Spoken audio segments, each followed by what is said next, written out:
കുട്ടികളെ, ഞാൻ മുമ്പ് ചെയ്തിട്ടുള്ള റെക്കോർഡിങ്ങിൽ എന്തോ ഒരു പ്രശ്നം പറ്റിയിട്ടുണ്ട്. അപ്പോൾ എക്സസൈസ് 7ൻ്റെ ബെസ്റ്റ് റിഗ്രഷൻ ലൈൻ ചെയ്യാനാണ് പറഞ്ഞേക്കുന്നത്. അതിലൊരു റിഗ്രഷൻ ലൈൻ ചെയ്യണം. അതിൻ്റെ ഒപ്പം തന്നെ ഒരു സ്കാറ്റേർഡ് പ്ലോട്ട് ഡയഗ്രാമും വരയ്ക്കാനായിട്ട്. അത് അത്ര വലിയ പ്രശ്നമുള്ള കാര്യമില്ല. ആദ്യം നമുക്കൊക്കെ ചെയ്യേണ്ടത് എന്താ വെച്ചാൽ റിഗ്രഷൻ ലൈൻ കണ്ടുപിടിക്കാനുള്ളതാണ്. അതിന് വേണ്ടിയിട്ട് നമ്മൾ എന്ത് ചെയ്യണം? നമ്മൾ നമ്മുടെ ഡേറ്റയിൽ പോയിട്ട് ഡേറ്റ അനാലിസിസ് എടുക്കുക. അതിൽ റിഗ്രഷൻ എന്ന് പറഞ്ഞിട്ടുള്ള ഇതുണ്ട്, അതായത് ഫോർമുലയുണ്ട്. അത് ക്ലിക്ക് ചെയ്യുക, ഓക്കെ അടിക്കുക. എന്നിട്ട് ഇതൊക്കെ ഒന്ന് ക്ലീൻ ചെയ്ത് കളയുക. ഓൾറെഡി ഉള്ളത് ക്ലീൻ ചെയ്ത് കളയുക. എന്നിട്ട് ഇൻപുട്ട് റേഞ്ചിൽ നമുക്ക് രണ്ട് ടൈപ്പ് ഡേറ്റ തന്നിട്ടുള്ള ഒന്ന് കോസ്റ്റ് ഓഫ് പ്രൊഡക്ഷൻ കോസ്റ്റും പ്രൊഡക്ഷൻ ഔട്ട്പുട്ട് ഇൻ ടൺസും. അപ്പോൾ ഇതിൽ ഇൻപുട്ട് വൈ റേഞ്ച് എന്ന് പറയുന്നത് എപ്പോഴും പ്രൊഡക്ഷൻ കോസ്റ്റ് ആയിരിക്കും കേട്ടോ.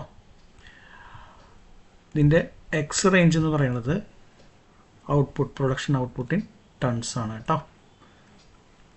എന്നിട്ട് ഇനി നമ്മൾ ചെയ്യേണ്ടത് ഇതിൻ്റെ ഔട്ട്പുട്ട് എവിടെ കാണിക്കണം എന്നുള്ളതാണ്. നമ്മളത് വന്നിട്ട് ഇവിടെ സെലക്ട് ചെയ്ത് കൊടുക്കണം.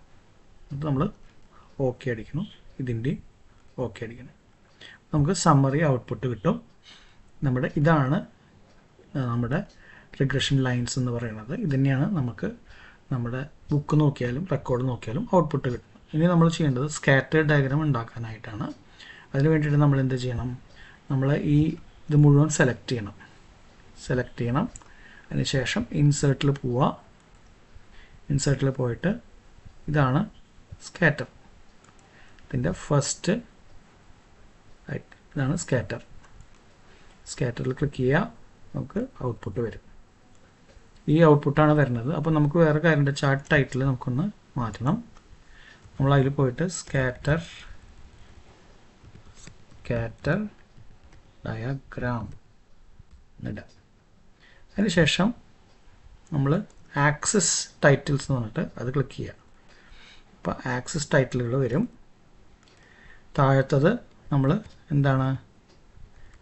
പ്രൊഡക്ഷൻ ഔട്ട്പുട്ടാണ്. പ്രൊഡക്ഷൻ ഔട്ട്പുട്ട് എന്ന് എഴുതുക. Production output in tons. പിന്നിട്ടുള്ള access title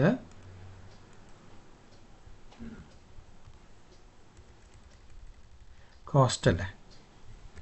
production cost in RS.